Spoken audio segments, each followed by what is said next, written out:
The lawyer cleared his throat and the sound on the speakerphone was like gravel. He said, "Mr. Vance, your biological parents are formally contesting the will."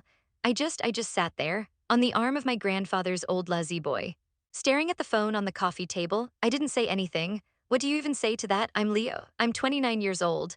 And for 29 years, my entire world, my entire family was one person, Arthur Vance. My grandfather, he wasn't really my grandfather, you know? He was my dad, he was my mom, he was my best friend. My actual parents, a man and a woman named Mark and Claire, apparently decided that parenting wasn't for them when I was about 4 months old. The story Gramps told me was simple, no drama. They just dropped me off at his house, a little bungalow in a quiet neighborhood, said they'd be back, and just weren't. 29 years, not a card, not a call. Not a single happy birthday on Facebook, nothing. And then Arthur, Gramps, he got sick. It was fast, horrible, lung cancer. I was there for every chemo session. I was the one holding the bowl when he was sick. I was the one who learned to change his oxygen tank. I was the one holding his hand when he took his last breath in our living room, right in that lazy boy. It wrecked me. It's only been 2 months. I'm still walking around his house like a ghost, expecting to hear him yell at the TV over a bad football call. And then this phone call, formally contesting the will. I finally found my voice. It came out all rusty. Contesting what? What grounds? The lawyer, Mr. Henderson, who had been Arthur's lawyer for 30 years, sighed. They are claiming lack of testamentary capacity and undue influence. I didn't know what testamentary capacity meant. I just grabbed onto the other part. Undue influence? Me? Are you kidding me? Leo, he said, his voice tired. They're claiming you pressured him, that you took advantage of his illness to have him write them out and leave everything to you. Everything. The house, the $3.4 million in savings and investments he'd built up over 50 years of running his own carpentry business. The business I had just taken over. They were claiming that I, the kid he raised from infancy, the one who literally was his family, had somehow tricked him into giving me his own stuff. The silence stretched again. And that's when the numbness finally wore off and it was replaced by something cold, something heavy. So I said, they're back. The conflict didn't just ignite, it slimed its way into my life. A week later, I was served. A real-life process server, a guy who looked bored out of his mind, handed me a thick envelope while I was unloading two X4s from my truck. It was real.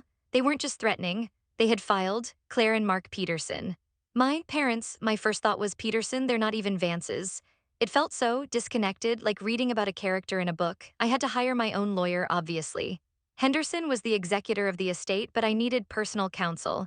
He recommended a woman named Sarah Jenkins. She was not warm, she was all sharp angles and sharper questions. She had zero patience for my emotional rambling.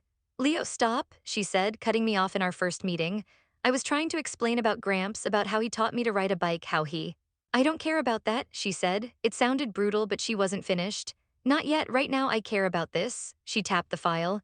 "They are claiming Arthur Vance was not of sound mind when he signed his will 5 years ago. And that you are a con artist who isolated and manipulated an old man. But that's insane," I sputtered.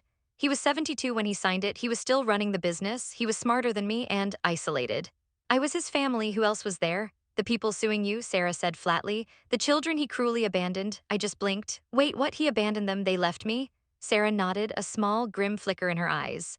"That's their narrative. They've painted a picture. Arthur Vance, a bitter, controlling old man who stole their child and poisoned you against them for 3 decades. And now in his final, confused act, he finished the job by stealing their rightful inheritance. They claim the money, the $3.4 million, was always their birthright, which he was just holding." I felt the blood drain from my face. It was so vile. It was so completely backward, so perverse, that I couldn't even process it. They weren't just saying I didn't deserve the money. They were saying Gramps was the villain. They were trying to ruin his memory. They were trying to rewrite my entire life, my entire happy life, and turn it into some kind of hostage situation. And then came the first offer. Their lawyer sent Sarah a letter. It was a pre-mediation settlement. "They're willing to be generous," Sarah told me over the phone. I could hear the sarcasm dripping from her voice. "What's generous? They'll allow you to keep the house and the business. If you sign over 75% of the cash estate, that's, what, 2.5, 2.6 million? They'll settle for that, to avoid a painful, protracted legal battle that would dishonor Arthur's memory." I almost threw my phone. "Dishonor his memory? They're the ones?" "No, Sarah, no, absolutely not, not one single cent." "Good," she said. "That's the answer I was hoping for, because I just got the preliminary discovery. They're subpoenaing everything. Your personal bank records, your texts, your emails, and they've requested a deposition with you, and they've requested one with your great-aunt Carol." Aunt Carol, Gramps' older sister, the only other family I really knew. She was 78, sharp as a tack, and the only person alive who personally remembered the day Claire and Mark dropped me off. This is going to get ugly, Leo, Sarah warned. They're not just attacking the will. They're attacking your entire life. They're going to try and prove you're not a son. They're going to try and prove you were an employee, a caregiver, someone who was paid for his time with that inheritance, and that they are the grieving children who were cut out. Paid, I whispered. The word felt like acid. All those nights, all those ball games, all those hours in the hospital, they were trying to put a price tag on it. A few weeks later, I was sitting in Gramps' workshop. This was our happy place. It smelled like sawdust and old coffee, and I was supposed to be working on an invoice for a kitchen cabinet job, but I just couldn't. I was drowning in legal fees. Sarah was amazing, but she wasn't cheap. The irony was suffocating. I was having to spend the very money they were suing me for just to keep it, just to prove what? That my dad loved me. I felt defeated, not angry anymore, just hollowed out. They were digging through my life and I had nothing to dig through of theirs. They were ghosts. They hadn't existed for 29 years. How do you fight ghosts? Their lawyer was smart. He was building this case that I was some kind of financial opportunist. He was pointing to the fact that Gramps added my name to his bank accounts about 10 years ago. To help you pay bills, their filing screamed. To gain access, to begin the undue influence, I explained to Sarah, he added me because he hated online banking. He just wanted me to pay his electric bill and I couldn't do it without being on the account. It was just easier. I know, Leo, she'd said, but it looks bad. I was sitting at Gramps' old workbench, my head in my hands. I felt like I was letting him down. I was letting these vultures tear apart his name, his choices, his legacy. I wasn't just fighting for me, I was fighting for him. I looked up and my eye caught something on the big metal shelf above the bench. It was a row of old, dusty green and black bookkeeping ledgers. Gramps was old school. He kept meticulous records for the business, every board, every nail, every hour. I don't know why, I pulled one down. It was from 1996. The year I was born. I opened it. It was full of his blocky, all-caps handwriting. Job Miller kitchen remodel, materials $4,200, labor 80 hours. I flipped through. And then I saw an entry that wasn't a job. February 14th, 1997, materials, diapers, formula, $88.40. My heart stopped. I kept flipping. March 2nd, 1997.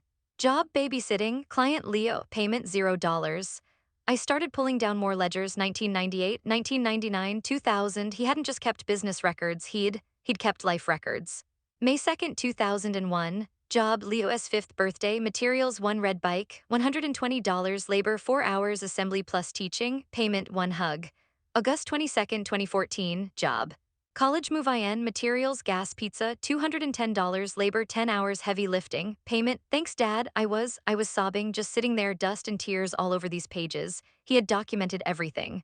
Every doctor's visit, every school play, every parent-teacher conference he never missed. He'd used his business ledgers to track his fatherhood. He was billing his life as a job with zero payment. I turned a page in the 2001 ledger and something fell out. A small sealed envelope, a Christmas card. It was addressed to Mark and Claire Peterson, at an address in a different state. It was unopened. Stamped across the front in red ink was, "Return to sender, MOVED, no forwarding address." My breath caught. I started going through the other ledgers. Tucked inside the pages, I found more. A birthday card for me that he had tried to send to them for my 7th birthday with a school picture inside. Return to sender. A graduation announcement for my high school graduation. Return to sender, I found. I found 42 of them, 42 attempts over 29 years. Christmas cards, birthday cards, little here's your son photo updates. Every single one unopened, every single one returned. They hadn't just left. They had vanished. They had actively refused to be found. And these were the people claiming Gramps had isolated them. He hadn't poisoned me against them. He had tried to show me to them. I sat there, the pile of returned mail on the workbench, the ledgers stacked around me. This wasn't just a defense anymore. This was a story, his story. I stopped crying. I stopped feeling defeated. I picked up my phone. "Sarah," I said, my voice steady, "I need you to come to the workshop right now. We're not just going to win. We're going to end this." We didn't just go to the deposition. We prepared for war. Sarah, who I was now convinced was some kind of legal ninja robot, was, I almost want to say, excited. She deposed my Aunt Carol first. "Tell me about the day Leo was left with Arthur," she'd asked. And Aunt Carol, in her flowery blouse and with her sharp little eyes, just laid it out. "Oh yes, I was there." Claire called him crying, said she and Mark were drowning. Arthur, bless him, he had the biggest heart. He said, "Bring the boy here, catch your breath." They showed up. Claire looked thin, Mark just looked bored. They handed Arthur this tiny little baby, 4 months old. Claire didn't even kiss him goodbye. She just said, "We'll be back in a week."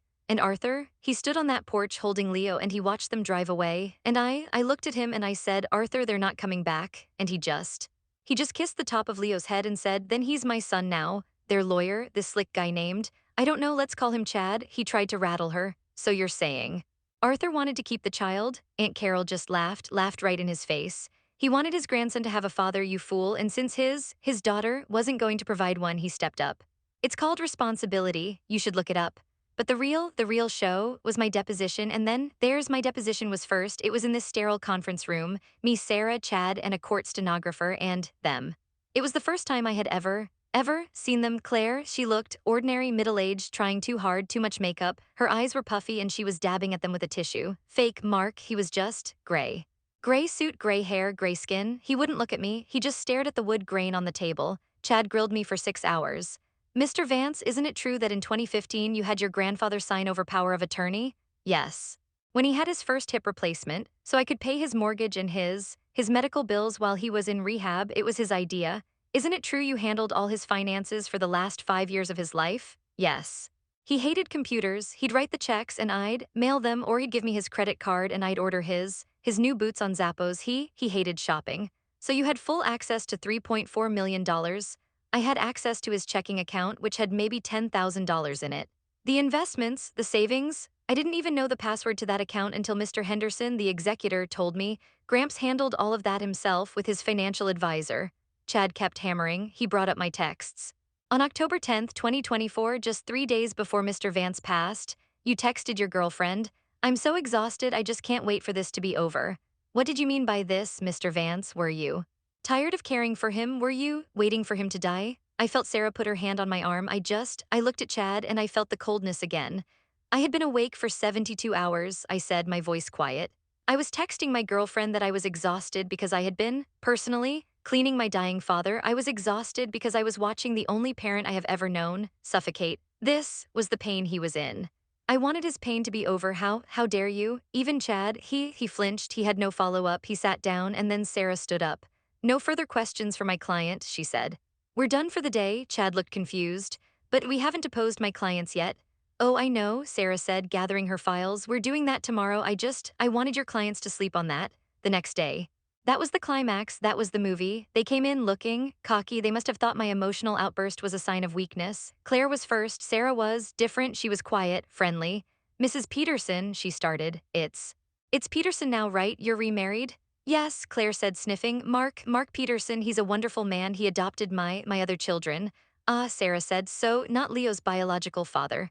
No, he left, Claire said, dabbing her eye. Mark is a real father. I see, Sarah said. She let the he left hang in the air. So, let's talk about Arthur Vance, your father. He was a difficult man, Claire said. Difficult. How so? He was controlling. He took Leo. He told me I wasn't fit to be a mother. He stole my baby. She was crying, real tears, maybe, I don't know. Maybe she'd repeated the lie so many times she believed it. He stole him, Sarah repeated. So, you filed a police report, you sued for custody? Claire's face froze. Well, no, we didn't have money.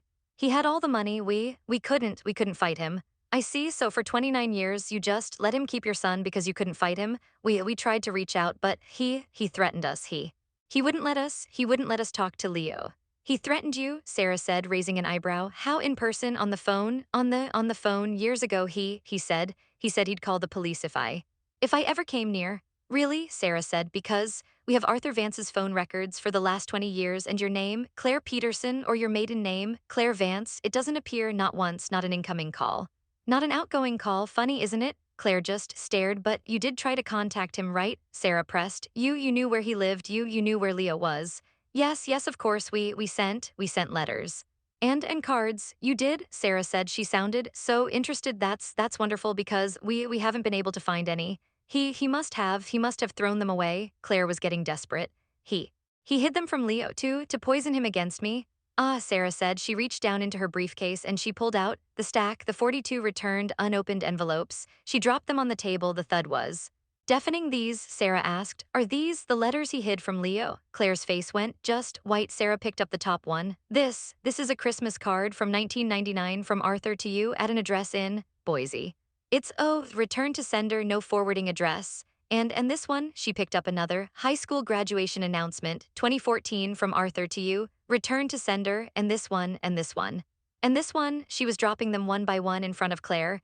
It seems, Mrs. Peterson, Sarah said, her voice like ice, that you were the one who wouldn't be reached. It seems Arthur Vance, the controlling man, spent 29 years trying to show you your son, and you returned to sender. Claire, she just looked at them. She didn't have a word. Sarah turned to Mark. Mr. Peterson, you have two other children, correct? With Claire, he just nodded. He looked sick. And you post about them on social media, on Facebook? I'm proud of my kids. I'm sure, Sarah said. She pulled out a printed sheaf of papers. This is a post. From June 4th, 2022, it's your son, David's college graduation. So proud of our son, the best day. That's lovely. She slid the paper across the table. Now, Mr. Peterson, can you tell me where you were on June 4th, 2022? I was at my son's graduation in Portland. You were, Sarah agreed, about 20 miles from Good Samaritan Hospital. Mark just looked at her. Because, Sarah continued, her voice dropping, on June 4th, 2022, Arthur Vance, the man whose $3.4 million you're suing for, was in the ICU at Good Samaritan, having his first massive heart attack, the one that started his final decline. You were 20 miles away, proud of your son, while your father was dying. Did you visit Mr. Peterson? Silence. Did you call? Silence.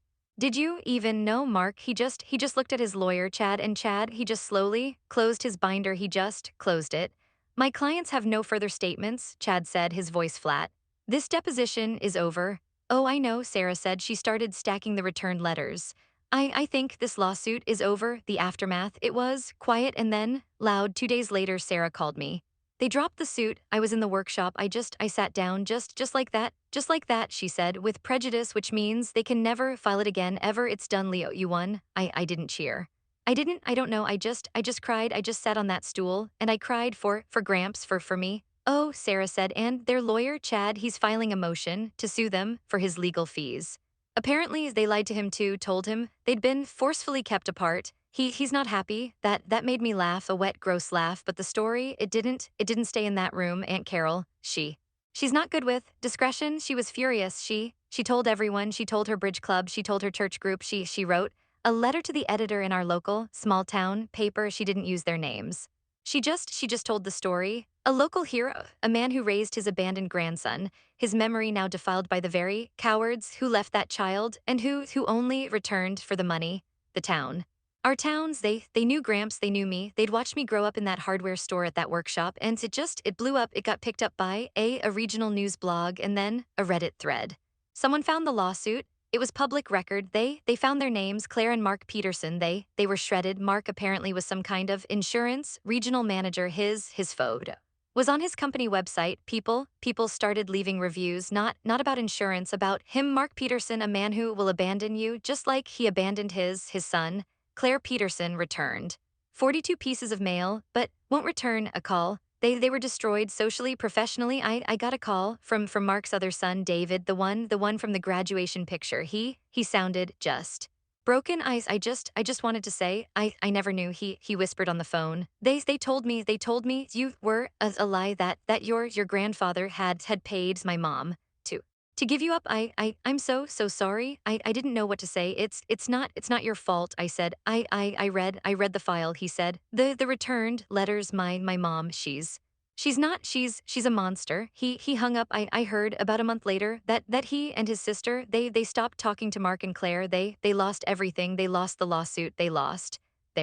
their reputations, and in the end, they even lost the family they chose. It's quiet now. The lawyers are paid. The estate is settled. The noise has died down. The house, it's my house. The business, Vance and Son Carpentry, just Vance Carpentry now. It's doing great. People support me. They support Gramps. I was in the workshop last night sweeping up the sawdust, just like we used to, and I was looking at those old ledgers up on the shelf. I'm keeping them forever. They're not a record of expenses. They're a record of value. Gramps, he knew, he always knew what mattered. He invested in me, and they just saw this, the payout. You can't really put a price on a family, but apparently my parents could, and it was $3.4 million.